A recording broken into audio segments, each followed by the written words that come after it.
Bem-vindo, meu nome é Thiago, eu sou psicanalista clínico e toda quarta tem um vídeo aqui no canal do YouTube. Sou criador também de um programa onde eu tento trazer muita coisa da psicanálise, coloco muita coisa da psicanálise lá, falo muito sobre a parte também do nosso coeficiente espiritual, que não tem nada a ver com religião, e sim com religiosidade, é uma coisa que a gente tem que trazer isso, né, para o nosso dia a dia, para se tornar mais humano. E o que eu faço aqui sempre no canal é trazer a psicanálise de uma forma um pouco mais cotidiana, vamos dizer assim, do dia a dia, né? A psicanálise, se a gente for pegar livros de Freud, de Lacan, de outras vertentes, de outros psicanalistas, Finichel, enfim, são linguagens um pouco mais complicadas. Você fala, puta, o que esse cara tá falando? Não dá paciência para ler. Então, eu tento fazer de uma forma mais descomplicada, mais simples, mais do dia a dia, para a gente entender aqui, beleza? E hoje a gente vai falar um pouco sobre. Vou tirar algumas dúvidas, algumas perguntas e respostas que o pessoal manda para mim. Eu não tenho possibilidade às vezes de responder no Instagram. Se você não me segue lá no Instagram também, começa a me seguir. Lá eu sempre dou, lá tem vídeos diários, como aqui no YouTube também, mas lá também tem vídeos diários. Às vezes eu coloco perguntas e respostas que a galera vai interagindo e eu vou respondendo por lá. Então tem algumas perguntas que eu trouxe de lá, algumas que aparecem às vezes no Facebook também, enfim, que eu não consegui responder, eu vou responder aqui agora.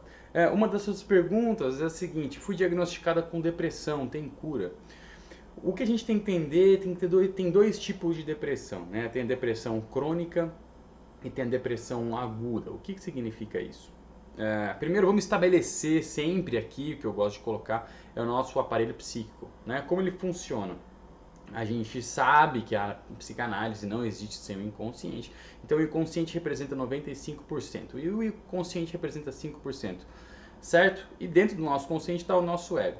O que a gente faz? A gente guarda tudo no nosso inconsciente, tudo, todas as nossas vivências. O que é o processo depressivo? É quando, né, eu tenho muita vivência desagradável aqui no meu inconsciente e eu não perlaboro, mudo o sinal de negativo para positivo, entende? Dessa vivência, desse desagradável. E o que acontece? O meu ego, para não lidar com o desagradável, ele usa essa energia para manter aqui dentro do inconsciente, para não sair. Então, como ele não gosta de lidar, é como se tivesse uma portinha pequenininha, um porão e tivesse todas as coisas lá dentro e eu fizesse uma força imensa para não sair esses bichos lá de dentro, entende? E aí o que eu começo a fazer? Eu começo a perder força, porque eu estou muito tempo segurando. Isso é o processo depressivo, né? E bem simples. Mas existe o processo depressivo agudo e o processo depressivo crônico. O processo depressivo agudo, o depressivo agudo é quando acontece alguma coisa momentânea. Por exemplo, a perda de emprego, o término de um relacionamento, alguém faleceu, né? Algum ente querido faleceu. Então o que vai acontecer? Eu vou ficar cronicamente para baixo, ficar chateado, vou ficar, né? Mas isso passa, isso não demora muito tempo e passa. Vai ter o meu tempo mínimo ali para ficar ter um luto daquela questão, mas vai passar. Essa é uma depressão aguda porque é rápida, certo? A depressão crônica, ela é quando tem um pingado, vamos dizer, vai pingando um conta-gotas de desagradável que eu não vou resolvendo durante o processo da vida, né? Durante a vida toda. Desde a minha infância vai pingando alguma coisa aqui no meu inconsciente. E aí tem um determinado momento que tem algum gatilho, algum estopim, algum movimento, pode ser algum evento agudo, que aí vai me despertar a depressão crônica. Então, se você perguntou, tem cura? Primeiro eu volto uma pergunta. Você quer se curar? Porque existe ganhos dentro do processo de doença, toda e qualquer doença, né? Por que ganho? O que eu falo do ganho? Porque quando a gente está doente, quando a gente está com febre, por exemplo, o que vai acontecer? Alguém vai vir cuidar da gente. Alguém vai vir dar sopa para nós, vai vir medir a nossa pressão, nosso estado febril, vai ver como é que... Então a gente recebe essa provisão do externo, né? E às vezes isso é muito gostoso, muito prazeroso. Às vezes eu não tive isso na minha infância, eu não tive isso do meu pai, da minha mãe. O que eu faço? Eu vou ficar doente para receber isso e aí eu não quero sair da doença. Mas Lógico que se você tiver afim disso, se estiver pra frente, não, tô afim de sair disso, tiver vontade, primeiro, você vai ter que encarar o seguinte fato, de que entrar numa terapia em primeiro lugar, e que terapia não é trocar receita de bolo, terapia é um negócio que é desagradável. Você vai ter que falar sobre as tuas principais dores, sobre as tuas principais sombras. Ter que colocar pra fora, ter que se emocionar, ter que chorar, ter que... E aí ter que enfrentar tudo isso. Né? Então, se tem cura sim, obviamente que tem cura. Precisa colocar pra fora o que tá aí dentro, o que tá reprimido aí dentro. Né? O que você tá guardando que não te serve mais. Quais são os lixos emocionais que você tem aí e que tá te travando. Então tem cura, procura um bom analista, procura uma boa terapia, né? E tenha consciência, porque terapia ela é um processo que, cara, sabe, você demorou às vezes 30, 20, 40 anos para constituir essa depressão, às vezes até mais, e você não vai conseguir se livrar dela, às vezes em 2 meses, em 3 meses. Demora um tempo, é um trabalho a se fazer, né? Mas com certeza, sem dúvida, tem uma saída sim para você, beleza? Vai que vai. Uma outra pergunta aqui é como eu faço para melhorar minha vibração? A psicanálise ajuda nisso? Lógico que ajuda, mas o que é melhorar a vibração e o que é, então, muito se fala em física quântica, né? Como que a física quântica está alinhado com a psicanálise e, por exemplo, eu consigo melhorar a minha vibração no momento que eu retiro os lixos emocionais do meu inconsciente.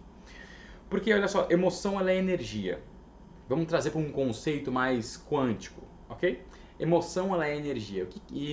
O que a física quântica fala? Que eu vibro, né? A minha energia ela vibra e ela vai atrair as coisas. Então, o princípio da física quântica é o seguinte: conforme eu vibro, eu vou atrair. Se eu vibro numa vibração alta, eu vou atrair coisas altas. O que está em coisas altas? Bom, relacionamentos, felicidade, prosperidade, enfim, tudo, saúde física, saúde mental, tudo que está em altas vibrações, eu vou atrair coisas boas. Tudo que tem baixas vibrações, eu vou atrair coisas ruins, doenças, acidentes, roubos, enfim, essas coisas, né?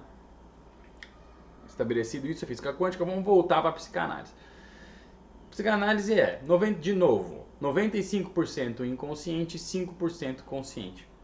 O que eu tenho que fazer com isso, com essa informação? Entender que as minhas energias, as minhas emoções, muitas delas, a maioria delas está recalcada aqui no meu inconsciente e eu nem lembro o que aconteceu, quais foram as suas vivências.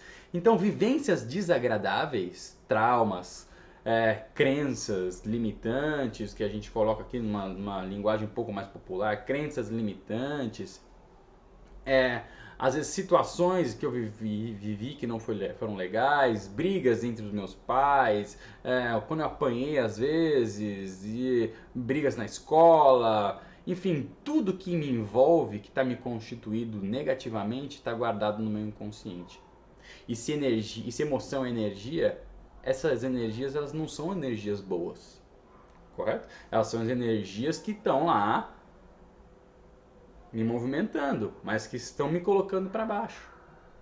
Então, presta atenção, se 95% é inconsciente e 5% é consciente, a minha média é do meu inconsciente mais do meu consciente. Correto? A minha média é energética, vamos dizer assim. Só que se 95% é inconsciente, quem que manda nessa bagaça? Se eu tô com um monte de coisas emocionais dentro do meu inconsciente, de lixos emocionais dentro do meu inconsciente, tem como eu ter uma vibração positiva? Tem como eu tentar melhorar a minha vibração só pelo poder do meu consciente? Só pelo poder do pensar positivo? Né? Lógico que não, porque o pensar positivo ele está no campo consciente. Né?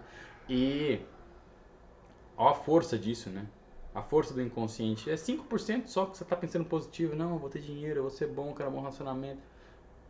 Lógico que isso, o pensar positivo, traz entusiasmo para uma melhora, mas ele não determina a melhora. Ele não é a melhora. Então, de novo, você só vai atrair aquilo que você trabalha dentro de terapia, ou que você se desenvolve. né? Então, procurar uma boa terapia, procurar um bom curso, inclusive a gente fala muito no curso que eu tenho, no programa aqui que a gente tem, né? Fala sobre isso, explica como funciona o nosso aparelho, como a gente acessar esses traumas, como a gente acessar essas crenças, como a gente ressignificar o processo disso, né? Como a gente ter uma vibração melhor, ter uma espiritualidade melhor, e aí não é religião, né? É como a gente vibrar de uma forma, porque espiritualidade é amor, como eu vibrar melhor no amor, como eu enxergar as coisas que me acontecem com mais amorosidade. Então, só dessa forma você vai conseguir mudar a sua vibração. Caso contrário, você vai pensar positivo e a vibração vai continuar na mesma. Então, vasculhando o teu inconsciente, revivendo isso e transformando aquele sinalzinho de negativo em positivo. Beleza? Uma outra pergunta é por que as pessoas mentem? Essa é muito interessante. E eu deixei para responder aqui, porque o seguinte, o nosso ego que fica no campo consciente, ele é constituído por duas coisas, né? O nosso ego é constituído pela personalidade e o nosso ego ele é constituído pelo caráter. O que é personalidade? Personalidade é aparentar ser, é persona, é máscara. Eu aparento ser alguma coisa. Né? Por exemplo, eu vou num velório, eu não vou usar uma persona que eu uso no carnaval, por exemplo.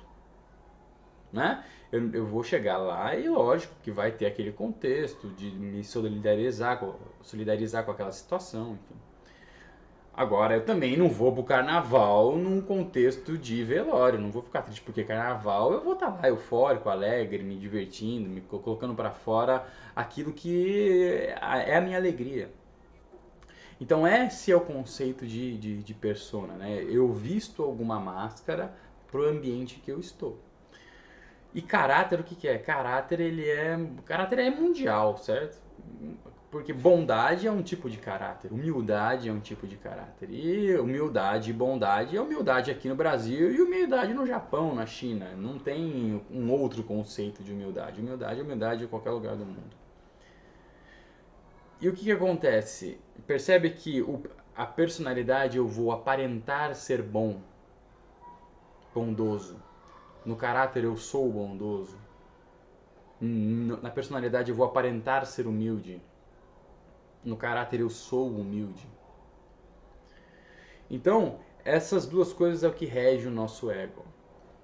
Para você entender por que as pessoas mentem. Tem uma frase que eu gosto muito. Moldamos a nossa personalidade para proteger os nossos conflitos.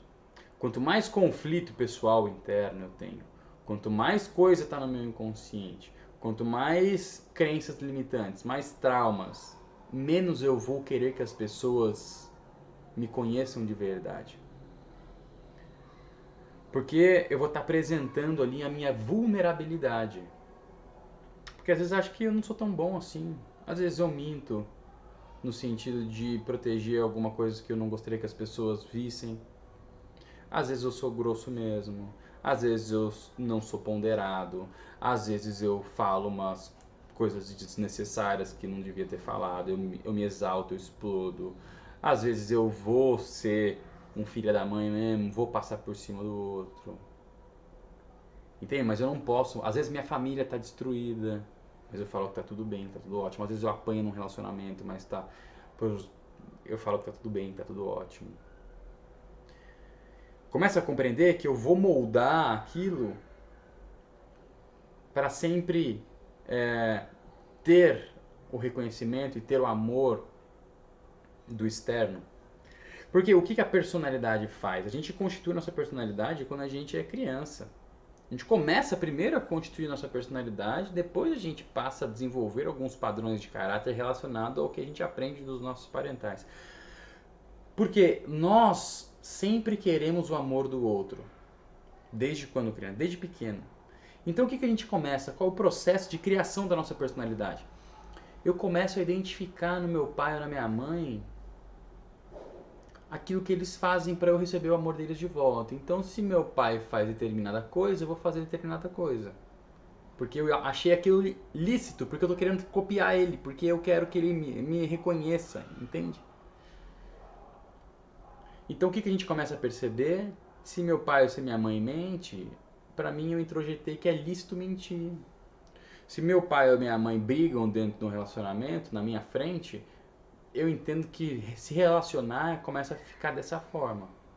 Por mais que você hoje conscientemente não queira isso, mas isso já está introjetado dentro de você.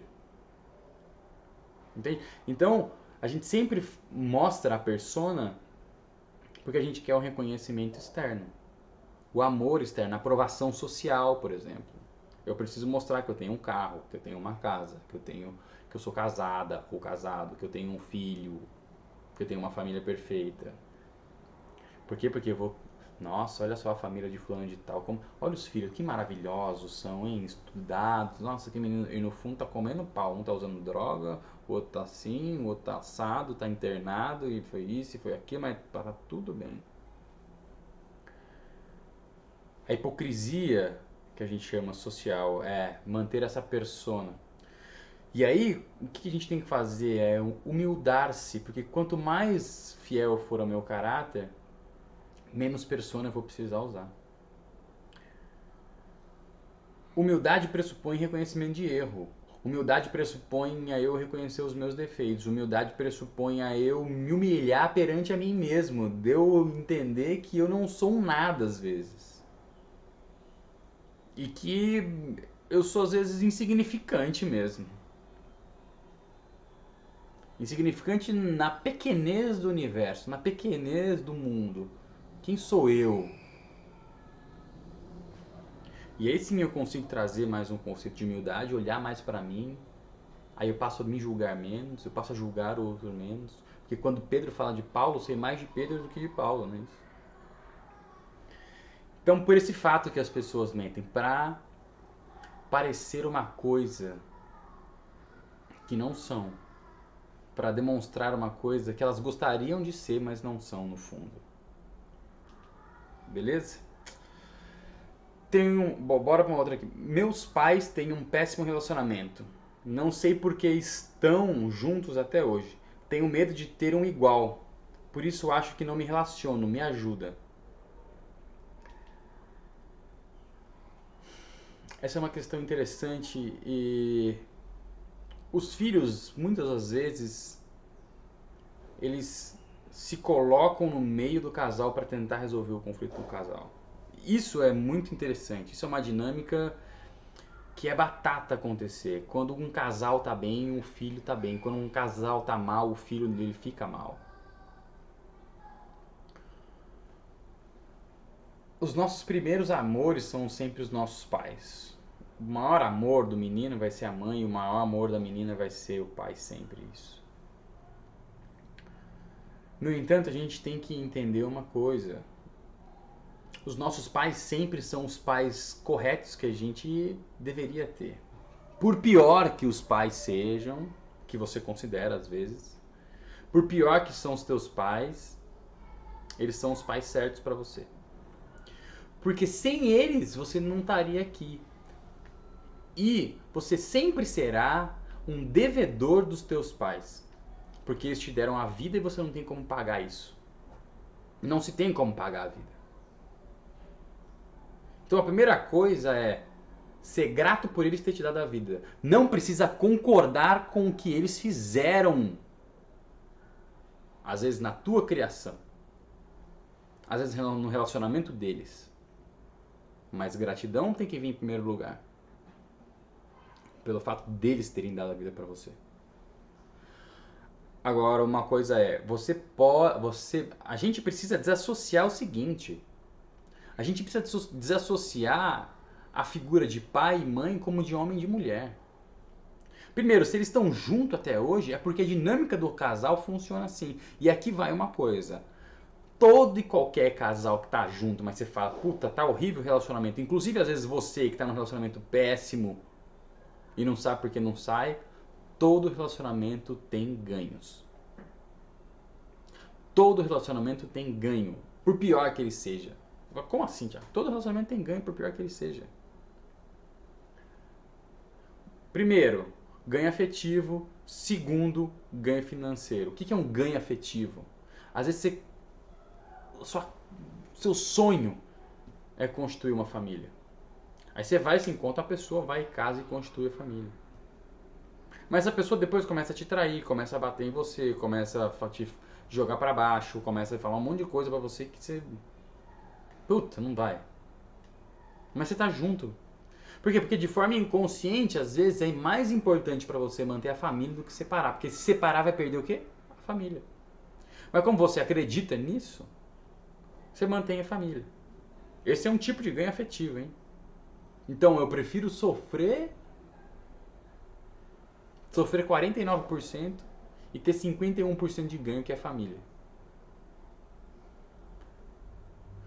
O segundo ganho, que é o ganho financeiro, é o ganho financeiro mesmo. Às vezes eu fico dando um relacionamento horrível porque eu tenho um ganho financeiro ali, ou porque a minha mulher tem uma família que tem posses, ou o meu amigo, ou o meu esposo, ou o meu marido tem uma família também que tem posses, ou ele tem posses, ou a mulher tem posses, ou...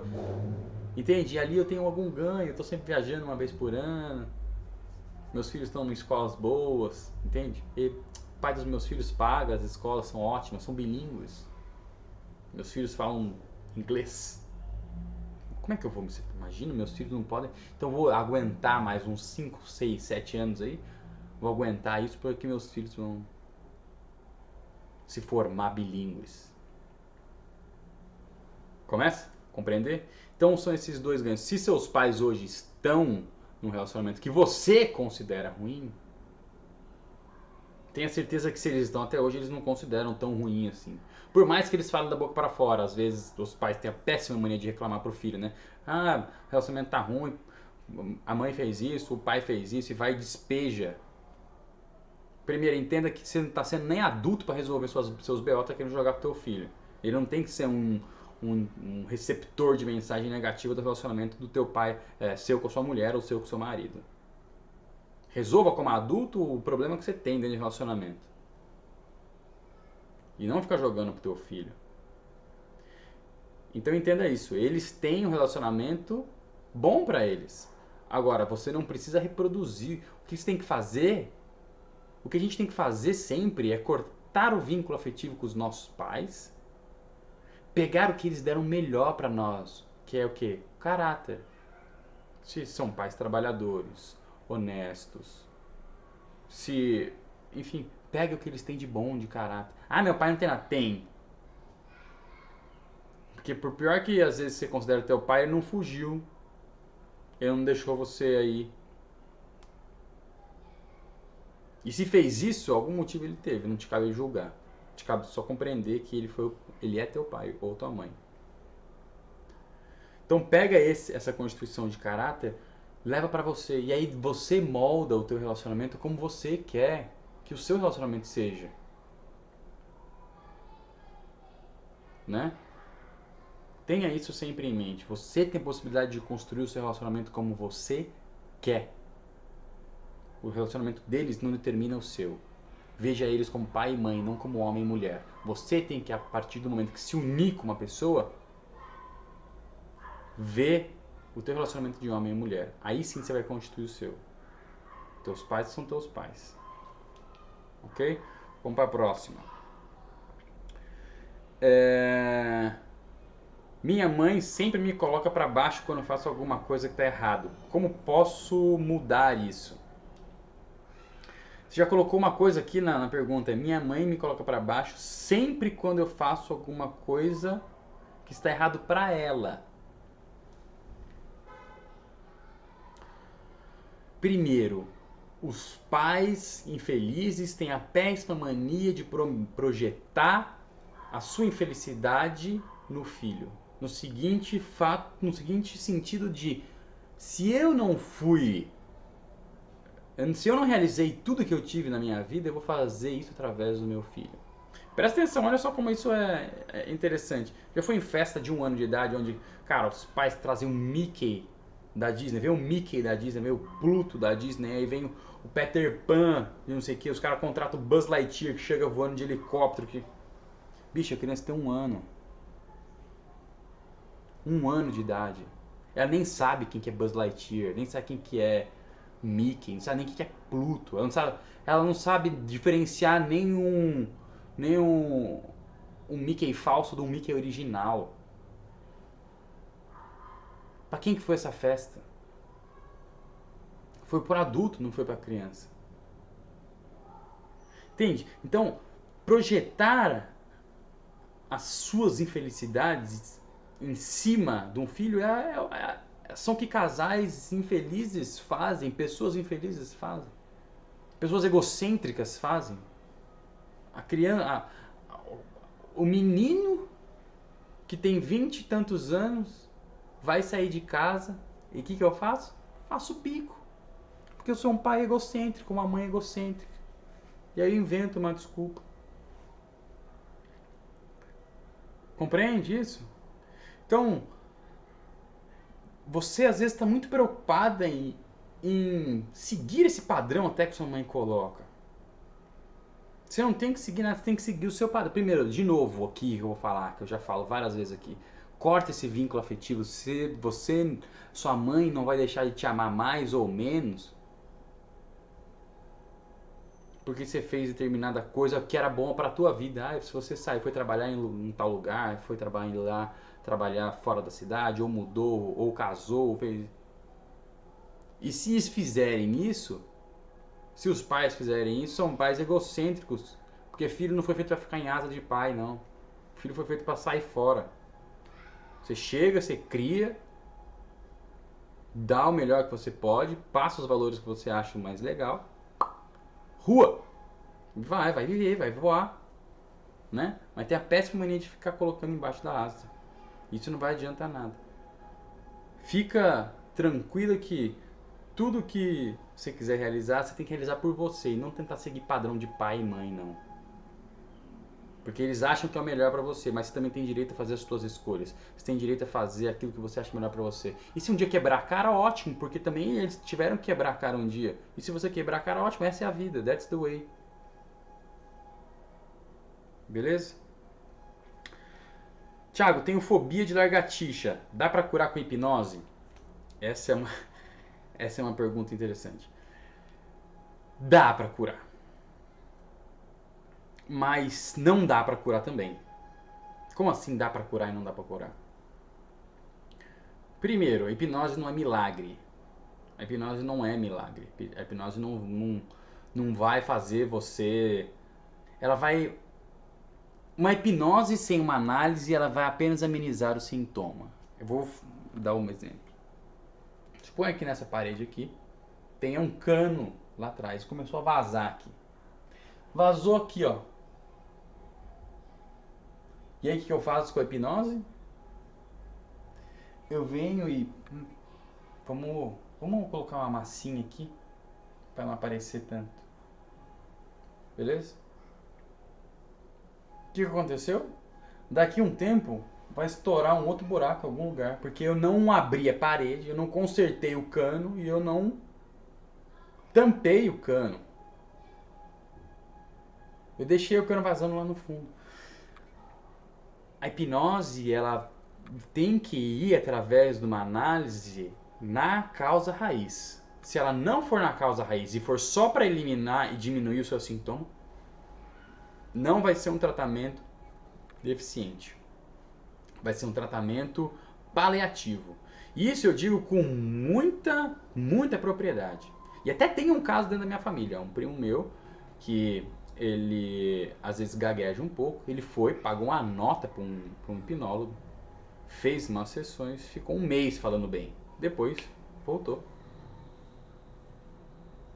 Voltou. Por quê? Porque não foi na causa raiz. Agora, o que é a fobia?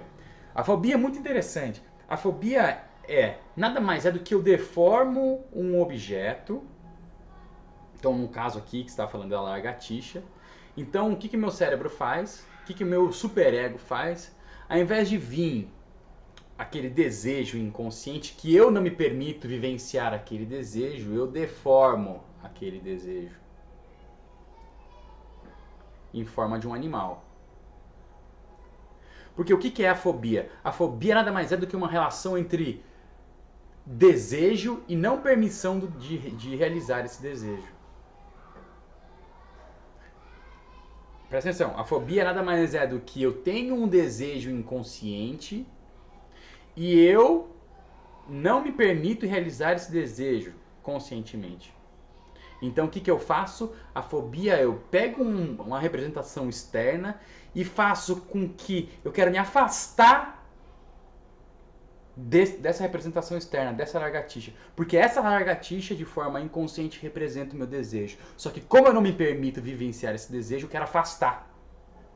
Percebe isso?